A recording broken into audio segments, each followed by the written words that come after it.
Hello friends, welcome to Mouni cine updates. பிரபல சின்னத்திரை நடிகைக்கு இன்னைக்கு திருமணம் நடந்து முடிஞ்சிருக்கு. யார் அவங்க என்னன்னு ஃபுல்லாக இந்த வீடியோவில் பார்க்கலாம். நேற்று தாங்க நான் அப்டேட் கொடுத்துருந்தேன். ப்ளஸ் அக்ஷிதா பூபையா இவங்களுக்கு வந்து பார்த்தீங்கன்னா ஒரு 2-3 மாதத்துக்கு மார்ச் மந்த் தான், இப்போ அந்த டைமில் ஒரு 6 மந்த் இருக்கும்னு நினைக்கிறேன். அந்த டைமில் தான் வந்து உங்களுக்கு என்கேஜ்மெண்ட் ஆச்சு.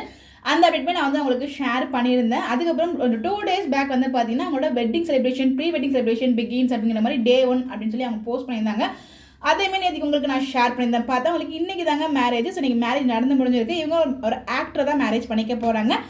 ஆக்டர் பிரீத்தம் சுரேஷ். இவங்க வந்து வேறு ஒரு லாங்குவேஜில் ஒரு ஹீரோவாக இருக்காங்க. மூவிலையுமே இவங்க ஆக்ட் பண்ணியிருக்காங்க. ஸோ இவங்க தான் வந்து மேரேஜ் பண்ணிக்கிட்டாங்க. இன்றைக்கி ரொம்பவே நல்ல அவங்களோட முறைப்படி வந்து மேரேஜ் நடந்து முடிஞ்சிருக்கு. ஸோ என்கேஜ்மெண்ட்டாக இருக்கட்டும், ஸோ அவங்களோட ப்ரீ வெட்டிங் செலிப்ரேஷன்லையுமே பார்த்தீங்கன்னா அவங்க மேரேஜ் எல்லாத்துலேயுமே வந்து அவங்களோட ட்ரெஸ்ஸு சாரீ வியர் பண்ணிக்கிறது முறை வந்து ரொம்ப டிஃப்ரெண்ட்டாக இருந்துச்சு. 2 சைடும் பின்பே ரொம்ப டிஃப்ரெண்ட்டாக இருந்துச்சு. ஸோ எனக்கு கிடைச்ச ஃபோட்டோ எல்லாமே உங்களுக்காக இங்கே நான் ஷேர் பண்ணியிருக்கேன். ஸோ இவங்களுக்கு போட்ட மேக்கப் ஆர்டிஸ்ட் அவங்க ஷேர் பண்ணதுமே எல்லாமே பார்த்தீங்கன்னா அந்த மாதிரி தான் வந்து வியர் பண்ணியிருந்தாங்க. மேபி அவங்க கல்ச்சர் எப்படி அவங்க வந்து செலிப்ரேட் பண்ணியிருக்காங்க. கோர்க் முறை அப்படிங்கிற மாதிரி சொல்கிறாங்க. பட் எனக்கு என்ன அது கன்ஃபார்மாக தெரியல. உங்களுக்கு இது என்ன முறை அப்படின்னு சொல்லி தெரிஞ்சு கமெண்ட் பண்ணுங்கள். ஸோ இந்த அழகான ஜோடிக்கு நம்மளோட எம்சிஎஸ் சார்பாக மனமார்ந்த வாழ்த்துக்கள் எல்லாம் இவங்க ஹாப்பியாக சந்தோஷமாக இதே மாதிரி இருக்கணும் அப்படின்னு சொல்லிட்டு உங்களுக்கு யாரெல்லாம் விஷ் பண்ண நினைக்கிறோம் மறக்காமல் கமெண்ட்டில் விஷ் பண்ணுங்கள். Bye bye.